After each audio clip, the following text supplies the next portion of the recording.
Well, I was walking out the door this morning to head to the garden because that's where my husband is. He sees me coming out the door and he said, "Hey, grab the other basket."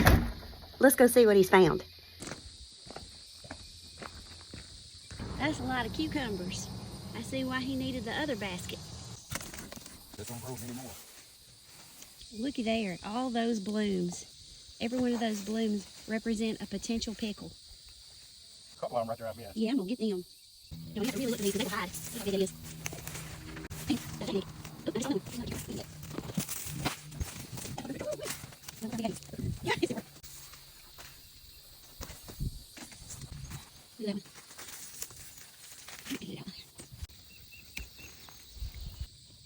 This is today's harvest. We have a lot of peppers, tomatoes, zucchinis, lots of them. Lots and lots of cucumbers. I see pickle making here in Pop's future.